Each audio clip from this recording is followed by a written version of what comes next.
तो safari suit था grey colour का, वो एकदम पेशाब में गीला हो चुका था और सीट पे पेशाब था। जैसी पिस्टल लगाई तो इसने हाथ उठा लिया। ये इतना खौफ खा गया कि इसे पसीने ही पसीने। और आप सोचिए कि ये वो शख्स था जिसके ऊपर आपने ग्लॉक पिस्टल रख दी और जिसका पेशाब निकल गया, जो जिससे अच्छों का ये कहा है कि उस समय पानी भरते थे इसके आगे। बहुतों के लेट्रिन और पेशाब निकलते देखे हैं, कई एग्जाम्पल ऐसे मेरे पे।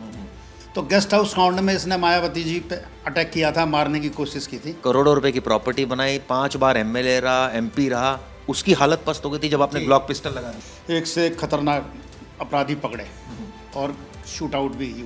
अतीक अहमद जो कि 100 से ज़्यादा जिस पर मुकदमे। मेरे पर ना कोई प्रेशर था, ना मेरे अफसरों पर प्रेशर था। दादी उसने जो है एक हमारी इमेज को चैलेंज किया था कि एक आम आदमी हम जैसे आदमी को कैसे चैलेंज कर सकता है। हमसे पूरा इलाहाबाद क्या, इलाहाबाद से लेकर नेपाल तक। धुरंधर 2 ये मूवी रिलीज हो चुकी है और काफ़ी सुर्खियां बटोर रही है और सबसे ज़्यादा नाम जो चर्चा में वो है अतीक अहमद। आईएसआई से संपर्क दिखाया गया और दिखाया गया किस तरह से फर्जी नोटों की खेप जो है वो भारत लाने की प्लानिंग थी, लेकिन भारतीय एजेंसियों ने उसको एक तरह से विफल कर दिया।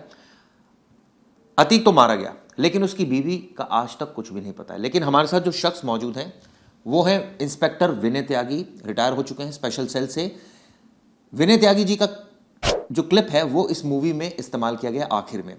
ये क्लिप कब का है, किस संदर्भ में इस्तेमाल किया गया है, खुद विनय त्यागी हमारे स्टूडियो, हमने रिक्वेस्ट की वो पहुंचे हैं। सर सबसे पहले आपका स्वागत है क्राइम तक के स्टूडियो। जी मुझे ये बताइए सर, वो कौन सा क्लिप आपका इस्तेमाल किया गया है और क्या उसका पर्पस था? सर, ये 1 फरवरी 2008 की क्लिप है। मैंने इसे 31/1/2008 को अरेस्ट किया था। हुआ ये था कि मैं स्पेशल सेल में पोस्टेड था।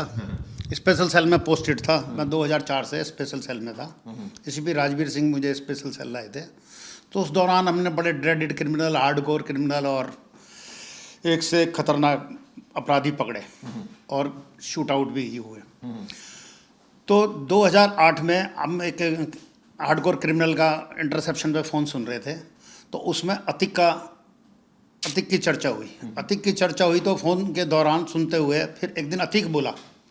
अतीक अपने साथी से कहीं जाने की बात कर रहा था। तो फिर हमने उसमें जो है डीपली इन्वेस्टिगेशन की तो पता चला कि अतीक अहमद राजूपाल मर्डर में वांटेड है, यूपी से, जिस पे 2 लाख का इनाम है। राजूपाल बीएसपी के एमएलए थे और उनका इसने मर्डर कर दिया। मर्डर क्यों किया, इसके पीछे स्टोरी ये थी कि ये अतीक अहमद 3 बार आप दल से एमएलए बना, 2 बार समाजवादी पार्टी से एमएलए बना। जब ये एमएलए से उसी दौरान जो है इसका एपिसोड हुआ मायावती वाला। मैडम मायावती चीफ मिनिस्टर थी, तो गेस्ट हाउस कांड हुआ था। तो गेस्ट हाउस कांड में इसने मायावती जी पे अटैक किया था, मारने की कोशिश की थी। तो इसे रिवार्ड दिया गया एमपी की सीट पे इलेक्शन लड़ने के लिए। जब ये एमपी की सीट पे इलेक्शन लड़ा फूलपुर इलाहाबाद से, तो ये इलेक्शन जीत गया, तो इसकी सीट खाली हो गई। जब सीट खाली हो गई तो इसने अपना भाई अशरफ वहाँ पे खड़ा कर दिया अपनी जगह। तो उसके सामने राजूपाल खड़ा हो गया और राजूपाल जो है काफ़ी बहुमत से जीत गया और इसे हरा दिया अशरफ को। तो इसे ये लगा कि हमें जो एक आम आदमी ने चैलेंज किया, और जो कि बाहुबली था और 25 साल का उसका रिकॉर्ड था और क्राइम की दुनिया का जो बादशाह था, बेताज बादशाह, इसके सामने कोई सर नहीं उठाता था, ना पुलिस बोलती थी ना कुछ। जो उसने कह दिया उसका हुक्म होता था। तो इसे ये चीज़ बड़ी घर कर गई। तो इसने एक दिन जो है दिन दिहाड़े इलाहाबाद सिटी में उसका मर्डर कर दिया और मर्डर कर दिया, एमएलए की सीट खाली हो गई। फिर बाई इलेक्शन हुआ तो वहाँ इसका भाई अशरफ एमएलए बना। तो उस केस में ये वांटेड था। ठीक है। तो यूपीएसटीएफ जो है सरगर्मी से इसकी सर्च कर रही थी, क्योंकि मायावती गवर्नमेंट ने इस पर 2 लाख का इनाम घोषित किया हुआ था। और इसकी इलाहाबाद में जितनी प्रॉपर्टी थी, मतलब एक 3 स्टार होटल था जो उन दिनों मैंने अखबारों में पढ़ा था और मीडिया में देखा था, और डिमोलिश कर दिया था। और इसकी कई जगह जो भी कर सकती थी एटीएस, उन्होंने रिकवरी की, पोजीशन में लिया, तोड़ फोड़ करी। तो एटीएस के हाथों से ये स्लिप हो रहा था, एटीएस को ये मिल नहीं पा रहा था। तो जब हम इंटरसेप्शन सुन रहे थे तो तब हमें ये पता चला कि ये जामा मस्जिद में हाइड आउट था इसका कोई, वहाँ पे रहा 1 हफ्ते। फिर वहाँ से मीरा रोड बॉम्बे चला गया, एटीएस वहाँ पहुँची तो ये वहाँ से भी निकल गया। फिर ये दिल्ली आ गया और दिल्ली आया ये परवाना रोड गालिब अपार्टमेंट में। उसका हमें पता चल गया और जिस दिन इसने निकलना था, जिस दिन उसने बात की सुबह कि भाई गाड़ी ले आना और मैं आज चलेंगे कहीं, तो हमने अपने सीनियर अफसरों को बताया कि सर हम इस पर ऐसे ऐसे इनपुट मिली थी और इस पर काम कर रहे हैं। तो उन्होंने कहा ठीक है, हमारे सीनियर अफसरों ने। जब हमने वहाँ पहुँचे, हमने एक टीम तैयार करी, वहाँ पहुँचे परवाना रोड, तो हमने ट्रैप लगाया, तो हमने देखा कि वहाँ सीसीटीवी कैमरे वगैरह लगे हुए हैं और बच्चे जो है क्रिकेट खेल रहे हैं। अच्छा। और उस दिन दिल्ली में टेम्परेचर 6 डिग्री था। आप गूगल पे भी सर्च मारेंगे तो 6 डिग्री आएगा। अच्छा, मुझे इसलिए याद है कि उस दिन सबसे ज़्यादा ठंड थी दिल्ली में, और ये मेरी गाड़ी में 2 बोतल रखा पानी पी गया था। वो भी मैं बताऊंगा कैसे, हंसी वाली बात थी। तो हमने डिसाइड किया कि इसे जो है जैसी गाड़ी में बैठेगा तभी लेंगे, क्योंकि हमें ये भी था कि भाई ये ड्रेडेड क्रिमिनल है, वेपन इसके पास होंगे और उसके साथ जो आसपास लड़के भी होते हैं शूटर। तो अगर हम इसे गाड़ी में बैठने से पहले हाथ डालेंगे तो ये गोली चला सकता है, गोली बच्चों को भी लग सकती है। और हम तो अपनी तैयारी से गए थे क्योंकि ड्रेडेड क्रिमिनल है। तो हमने डिसाइड किया टीम ने हमारी ना कि हम जो है इसे गाड़ी में बैठ तो ही लेंगे। जैसे ये होंडा सिटी गाड़ी नंबर गोल्डन कलर की थी, ऑफ वाइट कलर, उसका नंबर था DL 3CA A1025, आज तक मुझे नंबर याद है। और उसका एक ड्राइवर था शरीफ खान करके, जाकिर, ये इन्वेस्टिगेशन में आया। तो जैसे ये गाड़ी में बैठ के अभी चला ही था, मैंने मेरी वैगन आर कार थी, मैंने वैगन आर कार इसके आगे लगाई और लगाने के बाद मैंने ग्लॉक कॉक करी और मैं इसकी कंडक्टर सीट की तरफ जाके मैंने इसकी कनपटी पे जैसी पिस्टल लगाई तो इसने हाथ उठा लिए। अच्छा। हाथ उठा लिए तो हल्का सा मैंने शीशा नीचे कराया तो इसने कहा जी अरेस्ट है। मैंने कहा हाँ, यू आर अंडर कस्टडी। तो ये इतना खौफ खा गया कि इसे पसीने ही पसीने। तो मैंने इसे कहा बाहर आओ, तो बोले जी नहीं आप चलो, आपकी गाड़ी के पीछे चलेंगे। मैंने इसे ज़बरदस्ती नीचे उतारा तो पता चला वो गाड़ी से क्यों नहीं उतर रहा था कि जब उसे उतारा तो उसका जो सफारी सूट था ग्रे कलर का वो एकदम पेशाब में गीला हो चुका था। अच्छा। और सीट पे पेशाब था। अच्छा। और इसने गोल्फ कैप पहनी हुई थी, उसमें पसीने पसीने पूरी। तो डर का कारण ये था इसका कि डर के मारे पेशाब निकल गया। मतलब अतीक अहमद जो कि 100 से ज़्यादा जिस पर मुकदमे, जो कि करोड़ों रुपए की प्रॉपर्टी बनाई, 5 बार MLA रहा, MP रहा, उसकी हालत पस्त हो गई थी जब आपने ग्लॉक पिस्टल लगा दी थी। हाँ बिल्कुल, देखो जान सबको प्यारी होती है, चाहे टेररिस्ट हो चाहे कोई भी ड्रेडेड क्रिमिनल हो। जब पुलिस से सामना होता है किसी ठीक से पुलिस वाले से तो अच्छे अच्छों के पेशाब निकल जाते हैं। मैंने अपनी लाइफ में 37 साल की नौकरी में बहुतों के लेटरिन और पेशाब निकलते देखे हैं। कई एग्जाम्पल ऐसे मेरे पे कि देखा तो उनकी पेंटों में जो है भरा पड़ा है। तो इसे फिर हम लाए, मैंने अपनी गाड़ी में बिठाया। गाड़ी में बिठाने के बाद ये डर तो था ही, मेरे से बोला सर पानी पी लूँगा। मैंने अपना आई कार्ड दिखाया तो इसे नाम भी पता चल गया, मैंने अपना नाम भी बताया क्या मेरा नाम विनय त्यागी है।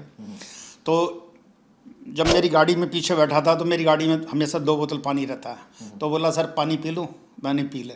तो इसने वहाँ से लोधी कॉलोनी तक 2 बोतल पानी, मतलब 2 लीटर पानी पी गया। मतलब 6 डिग्री टेम्परेचर में। ये डर का कारण था। जब हम लोधी कॉलोनी पहुँचे तो लोधी कॉलोनी के बाहर जो है बोर्ड लगा हुआ था पुलिस स्टेशन लोधी कॉलोनी और स्पेशल सेल का आगे। तो तब इसे थोड़ी सी सांस में सांस आई, क्योंकि इसे ये गलतफहमी थी, मैंने बताया था मैं स्पेशल सेल दिल्ली पुलिस से हूँ। लेकिन डर समझ लो या कुछ भी समझ लो, जब ये लोधी कॉलोनी में घुसा, जब इसे लगा कि मैं सेफ हाथ में हूँ, इसे ये लगा कि ATS मायावती जी ने लगा रखी है और इसे मारेगी। तो ATS जो है इसका 29 नॉर्थ एवेन्यू में फ्लैट अलॉट था MP कोटे से, वहाँ पड़ी हुई थी और ये हमारे हत्थे चढ़ गया। फिर हम इसे स्पेशल सेल लाए, इससे पूछताछ करिए। पहले तो ये बरगलाता रहा क्योंकि MP साहब थे, सिटिंग MP। तो आप जानते हैं कि सिटिंग MP की कितनी पावर होती है। तो आपको कुछ थोड़ा बहुत डर लगा या ये लगा कि अरे पावरफुल आदमी है, या आपको ये लगा कि ये तो अपराधी है भाई, इसका तो हमें अपराधी से सर देखिए, डर नाम का वर्ड तो मेरी डिक्शनरी में है ही नहीं, नंबर 1। और दूसरा ये पता था कि MP है, सिटिंग MP, लेकिन ये ड्रेडेड क्रिमिनल है। इसके खिलाफ 111 केस रजिस्टर्ड थे उस टाइम, उस वक्त। हाँ, और इसने 2008। और जब इसने फूलपुर लोकसभा में फाइल किए थे तो 37 केस दिखाए थे कुल। अच्छा, 137 ऑन रिकॉर्ड दिखाए थे ना, लेकिन इसके खिलाफ 111 केस थे। और सेक्शन भी देखो कि पूरी IPC इस पर लगी हुई थी, चोरी से लेकर murder, rape, kidnapping, ransom, extortion, कोई केस ऐसा नहीं, ड्रग्स, आर्म एक्ट, कोई सेक्शन ऐसी नहीं थी आर्म एक्ट और उसकी आईपीसी की जो इस पर ना लग रही हो। गुंडा एक्ट, गैंगस्टर एक्ट, सारे एक्ट लगे हुए थे 1911 में। तो ये उस टाइम 111 केस रजिस्टर। कितने घंटे आपने इससे पूछताछ की और उसके बाद क्या ये process? पूरी रात हमारे पास रहा। सुबह रात को फिर हमने इसकी अरेस्ट की इंटीमेशन भेजी थी लोकसभा स्पीकर साहब को, क्योंकि एमपी साहब हैं तो स्पेशल मैसेंजर के थ्रू जाती है। फिर अगले दिन इसे सीएमएम कोर्ट 30,000 हमने पेश किया था। तो जो मेरी क्लिप ये धुरंधर 2 में चल रही है उसी टाइम की है, क्योंकि मीडिया से पूरा 30,000 ही भरा हुआ था कोर्ट, और एडवोकेट और पब्लिक का तो कुछ कहना ही नहीं था, अनगिनत पब्लिक थे। तो उस समय क्या कोर्ट ने इनको आपको रिमांड पर दिया हाँ, था? नहीं, हमने रिमांड पे नहीं मांगा था क्योंकि हमारे केस में वांटेड नहीं था। ठीक है। हमने तो इसे अरेस्ट किया और अरेस्ट करके कोर्ट के आगे पेश कर दिया, क्योंकि यूपी पुलिस का केस था। ओके। तो यूपी पुलिस भी आ गई थी, लेकिन हमने हमारी इंटीमेशन पे, लेकिन कोर्ट को इन्हें रिक्वेस्ट करी कि मुझे लोकल पुलिस को ना दिया जाए, अभी यूपी पुलिस को। ये हो सकता ऑन दी वे रास्ते में ये मुझे निपटा दें। तो उन्होंने कहा कि आप सर डीसीपी 3rd बटालियन को रिक्वेस्ट करिए कि 3rd बटालियन मुझे पेश करेगी, दिल्ली पुलिस पेश करेगी वहाँ। फिर सीएमएम साहब ने इसकी रिक्वेस्ट मानी और इसे 3rd बटालियन के थ्रू इसे इलाहाबाद कोर्ट में पेश करवाया। ये 2008 की बात है। 2008। और आप सोचिए कि ये वो शख्स था जिसके ऊपर आपने ग्लॉक पिस्टल रख दी और जिसका पेशाब निकल गया, जो जिससे अच्छों का ये कहा है कि उस समय पानी भरते थे इसके आगे। देखो, क्रिमिनल का जो है ना, क्रिमिनल बहुत बड़ा डरपोक भी होता है। जब उसका असली पुलिस वाले से सामना होता है ना, तो कितना भी बड़ा क्रिमिनल हो वो सुसु कर देता है। प्रेशर नहीं आया जब आपने जॉइंट सीपी, उस समय डीसीपी कौन थे उस समय, मुझे बता ही दीजिए आज। हाँ, डीसीपी थे आलोक कुमार साहब और जॉइंट सीपी थे हमारे कर्नल सिंह साहब, आपको पता, सुपर कॉप थे दोनों। और उन दोनों अफसरों का तो कोई जवाब ही नहीं था दिल्ली पुलिस में। तो उस टाइम मेरे पर ना कोई प्रेशर था, ना मेरे अफसरों पर प्रेशर था, बल्कि अफसरों ने इतना अप्रिशिएट किया था बहुत ज़्यादा। और अगले दिन जब प्रेस कॉन्फ्रेंस हुई थी तो आलोक कुमार साहब ने की थी, तो पूरा मीडिया भरा हुआ था सेल के उसमें ऑफिस में। तो जब ये, चलिए उस पर आता हूँ, जब ये कस्टडी में था, जब आपने इसको ले लिया, लोधी कॉलोनी में ये बैठा हुआ था, पूछताछ आपने जाहिर है ज़्यादा नहीं की होगी क्योंकि आपको पता था राजू पाल मर्डर केस से रिलेटेड की, हमने राजू पाल से रिलेटेड की थी। तो उसने कहा जी सबको पता मैंने मर्डर किया, क्यों किया, हमने पूछा। तो कहता जी उसने जो है एक हमारी इमेज को चैलेंज किया था कि एक आम आदमी हम जैसे आदमी को कैसे चैलेंज कर सकता है। हमसे पूरा इलाहाबाद, क्या इलाहाबाद से लेकर नेपाल तक सब डरते हैं, पूरा हमारी बादशाही चलती है। और रेलवे के जितने टेंडर है, इसने एक चीज़ और बताई कि जितने रेलवे के टेंडर थे उस टाइम में, कानपुर से लेकर नेपाल तक सब ये टेंडर उठाता था। मूवी में दिखाया गया है कि इसके संपर्क आईएसआई से था और नकली नोटों के पूरे मकड़ जाल में था, तो पूछताछ में कुछ इस तरह का उस टाइम हमने ना तो इस एंगल पर पूछताछ की थी, क्योंकि हम एक लिमिटेड उसमें कर रहे थे राजू पॉल में, और उस टाइम ना हमने पूछताछ की, ना ये आया हो सकता कि कंसील करा हो इसने हमसे, क्योंकि हम एक लिमिटेड ही पूछताछ कर सकते थे, क्योंकि हमें राजू पॉल की इनपुट थी। तो उस वक्त जब ये कोर्ट में पेश किया तो 3rd बटालियन ने इसको पेश कर दिया था, यूपी ले गई। तो जब तक ये आपके पास रहा, इसका हाव भाव किस तरह के थे, कोई डरा हुआ? हाव भाव तो ये था कि पूरी रात ये डर में काटा। दैनिक जागरण ने अगले दिन लिखा था, उसमें एक और मजे की बात हुई थी। दैनिक जागरण ने जब स्टोरी की अगले दिन, तो फर्स्ट पेज पे फोटो तो छाप दी मेरी और लिख दिया नीचे अतीक अहमद, और लिखा हेडलाइंस थी, आज तक मुझे याद है, कि रात भर करवटे लेता रहा तिहाड़ में अतीक। ये हेडलाइंस है दैनिक जागरण में। हाँ, फोटो मेरी थी। फिर मैंने वो रिपोर्टर साहब से बात करी, बड़े भाई ये क्या बात है? बोला सर अगर आप पे गोल्फ कप लगा दो आप भी अतीक लगते हो। लेकिन ये अब चूंकि काफ़ी चर्चा में आया है, अभी भी उसकी वाइफ फरार है, वो एक अलग इनपुट है, चलिए यूपी पुलिस जो भी उसमें इन्वेस्टिगेशन कर रही है, लेकिन इस केस से एक तरह से कहा जाए दोबारा आप भी चर्चा में आ गए, क्योंकि धुरंधर 2 में आपकी, मैं देख रहा था जब मूवी खत्म होती है तब जब नंबरिंग आ रही तब आपकी तस्वीर भी। जी, वो तस्वीर तभी की है जब 30,000 कोर्ट हमने 1 फरवरी 2008 को पेश किया था। तो उस टाइम मीडिया ने बड़ी फ़ोटो खींची थी, वीडियो चलाई थी, लाइव चलाया था। तो उस दौरान की ये फ़ोटो है मेरी कोर्ट में पेश करते हुए। तो इसके लेकर कई फ़ोन भी आए होंगे आपके पास? मेरे पास पता नहीं कितने फ़ोन आ चुके हैं, मैंने अभी तक मूवी नहीं देखी। मेरे सब कह रहे हैं सर कॉन्ग्रेचुलेशन। मैंने किस बात की? बोले सर धुरंधर 2 में आप आ गए। मैंने कि मैं आ गया? बोले सर आपकी क्लिप चल रही है। फिर मैंने कहा भेजो कौन सी, तो फिर उन्होंने भेजी। फिर ऐसे कम से कम मेरे पास 100 फ़ोन आए और मैंने अभी तक पिक्चर नहीं देखी। तो इसीलिए मैं चर्चा में आया हूँ उस क्लिप की वजह से। इसी मुद्दे पर एक बार दोबारा आऊँगा। उस मौके पर जब आपने ग्लॉक पिस्टल लगाई और आपने बताया कि इसके पसीने छूट गए, हालत ख़राब हो गई, उस समय गाड़ी में और कौन कौन? गाड़ी में एक ड्राइवर था इसका, जो गाड़ी ड्राइव कर रहा था, उसका नाम शरीफ था। वो कहीं दिल्ली में जामिया नगर का रहने वाला था। तो यहाँ वो किसके यहाँ आया था अतीक, या इसका खुद का एक प्रोफेसर थे अच्छा। गालिब अपार्टमेंट में, वहाँ आता था ये।